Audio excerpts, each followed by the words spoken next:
You're about to waste 10 more years, and your brain is to blame. In the next 8 minutes, I'll show you how to stop it. Here's something nobody tells you. By the time you realize you've wasted a decade, it's already gone. I'm not talking about small mistakes. I'm talking about watching 10 years disappear, while you were busy making excuses. And here's the kicker. Most Americans waste 3,570 days. That's nearly 10 years. Chasing things that don't move the needle. Not because they're lazy, but because nobody ever showed them what actually matters. I lost my 20s to this trap. And if someone had sat me down for just 8 minutes back then, I'd have an extra $1 million, stronger relationships, and about 7 fewer gray hairs. But you get the shortcut today. So here's my question. Will you spend the next 8 minutes now, or lose the next 10 years later? Let's get right into it. Number 6, the calendar doesn't lie, but your brain does. Want to know something terrifying? Your brain is actively lying to you about time right now. And it's costing you everything. A Stanford study tracked over 2,000 professionals for 5 years. The finding? People who said, "I have plenty of time," at age 25, blinked, and suddenly they were 35 with the same problems, same weight, same dead-end job. Time didn't slow down for them. It accelerated. Here's why this happens. Neuroscientists at Duke University discovered something called temporal compression. When you repeat the same routine, wake up, coffee, commute, Netflix, sleep, your brain literally deletes those days from your memory bank. It's like your life's getting recorded, but someone keeps hitting the fast-forward button. Remember your childhood summers? They felt endless, right? 6 weeks felt like 6 months. But last summer probably feels like it happened last Tuesday. That's not nostalgia. That's your brain on autopilot. The brutal truth? You're not living 365 days a year anymore.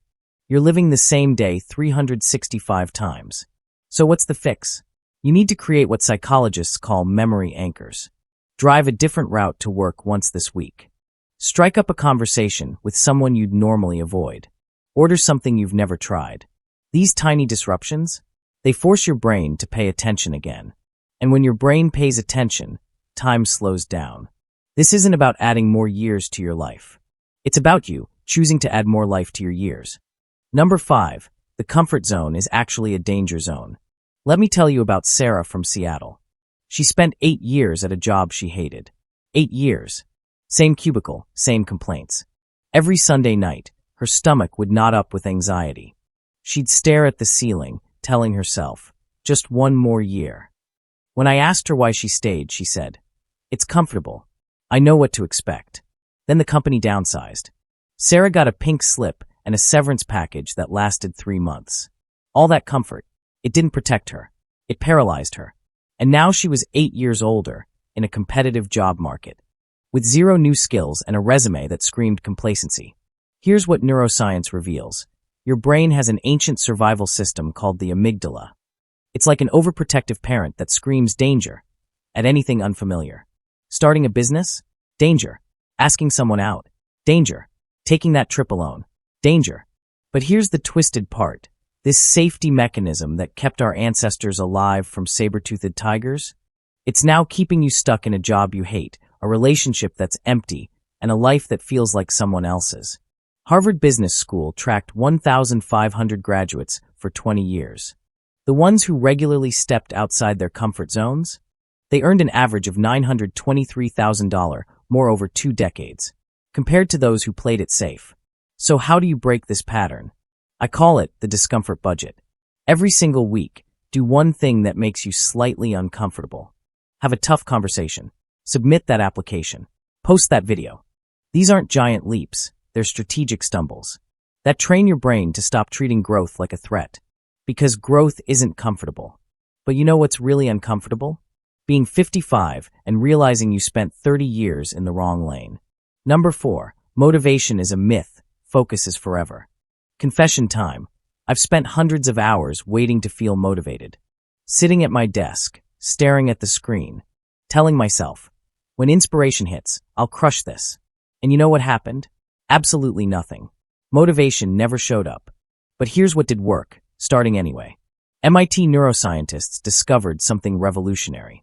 They monitored people's brains during motivated work versus forced work. The shocking result? After just 12 minutes of forced focus, The brain started releasing the same dopamine chemicals as motivated work. In other words, motivation doesn't create action. Action creates motivation. Think about the last time you dreaded cleaning your apartment. You probably spent 2 hours procrastinating, right? But once you actually started, you finished in 25 minutes. That's not willpower. That's momentum physics. Research shows that time spent prioritizing work is time that could have been spent actually doing the work, which means overthinking what you feel like doing is actually stealing time from doing it. Here's your new system, the zero motivation method. Set a timer for 15 minutes. Work on one thing. No phone. No tabs. No, I'll just check this real quick. After 15 minutes, you can stop, but I guarantee you won't want to. Why? Because momentum is magnetic. Once it starts, it pulls you forward. Stop waiting for motivation to knock on your door. Break the door down yourself. Number 3. Comparison is the thief that steals joy daily. Here's a question. When was the last time you scrolled Instagram and felt better about your life? Exactly. We're living through the first generation in human history where everyone's highlight reel is broadcast 24/7. Your college roommate's vacation in Bali, your coworker's promotion, your neighbor's perfect family photos. And suddenly your progress feels like nothing? But here's what you're not seeing. The credit card debt funding that Bali trip. The 80-hour weeks behind that promotion. The therapy sessions after those perfect family photos were taken. Social psychologist Shelley Taylor calls this illusory superiority. We compare our behind the scenes to everyone else's stage performance. And it's mathematically impossible to win that game. A University of Pennsylvania study tracked 5,000 social media users. Those who checked platforms more than 3 times daily had 71% higher rates of depression. Not because their lives were worse, but because they were constantly told they should feel worse. Think about it. Your ancestors compared themselves to maybe 30 people in their village. You're comparing yourself to 30 million curated accounts every time you open an app. The ranking system isn't broken, it's rigged. And the house always wins. So here's your new game, the 1% better rule. Every Sunday night, write down 3 things you did this week that you didn't do last week. Finished a chapter? That's progress. Had a tough conversation? That's growth. Went to the gym once? That's momentum. Because joy doesn't come from beating others. It comes from knowing you're further than you were yesterday. And that's a game you can actually win. Number 2, willpower is overrated. Systems are underrated. Pop quiz. Why do you brush your teeth? Not because you wake up every morning pumped about dental hygiene, right? You do it because it's automatic. That's the difference between willpower and systems. I used to think successful people just had more discipline. Then I studied their actual routines and realized they don't rely on discipline at all. They rely on design. Columbia University researchers discovered something called decision fatigue. Every choice you make, what to wear, what to eat, whether to work out, drains a tiny bit of mental energy. By 8 p.m., your willpower tank is empty. That's why you eat ice cream straight from the container while watching Netflix at midnight. But here's the hack. Barack Obama wore the same suit every day as president. Steve Jobs wore the same outfit every day at Apple. Mark Zuckerberg still wears gray t-shirts. Why? Not because they lack fashion sense, but because they removed one decision that drained energy from bigger decisions. The way we approach time can impact our success and destiny. Restructuring your day and valuing your time can change how the world responds to you. Here's how to build your system. First, identify your friction points. The moments where you usually give up. Alarm goes off. Phone's across the room now. Want to eat healthier? Junk food doesn't enter your house. Want to read more? Books on your pillow before bed. You're not changing who you are. You're changing where the easy choice leads you. Because success isn't about superhuman willpower. It's about making the right choice the easiest choice. Number 1, pain is the price, but growth is the profit. Let me tell you about the worst year of my life. 2018. Lost my job. Relationship ended. Dad got sick. I remember sitting in my apartment thinking, why me? Why now? I was mad. I was bitter. I was convinced life was personally attacking me. Fast forward to 2025. That year saved me. Losing my job forced me to start freelancing, which became my 6-figure business. The breakup taught me what I actually needed in a partner, which led to my current relationship. Dad's illness reminded me that time with family is never guaranteed. So I moved closer, and we talk every Sunday now. The pain didn't break me. It rebuilt me into someone stronger.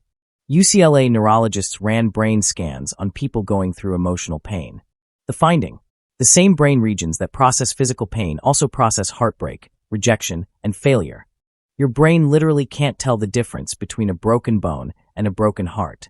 But here's the beautiful part. After recovery, those brain regions develop stronger neural connections. In scientific terms, resilience is actually scar tissue for your mind. Think about it. Smooth seas never made a skilled sailor. Easy lives never made strong people. The weights that almost crushed you, they're the ones that built your strength. So next time life hurts, and it will, ask yourself, what is this teaching me that comfort never would? Because success might impress people, but pain transforms people. And transformation? That's what separates the 1% from the 99%. The truth nobody wants to hear, but everyone needs to. So let's bring it home. Time is faster than you think. Comfort is more dangerous than risk. Focus beats feelings. Comparison steals joy. Systems outlast motivation. And pain. Pain is the tuition you pay for transformation. But here's what's incredible. You don't need 10 years to figure this out anymore. Because I just handed you a decade of lessons in under 8 minutes. Life doesn't change in years. It changes in moments.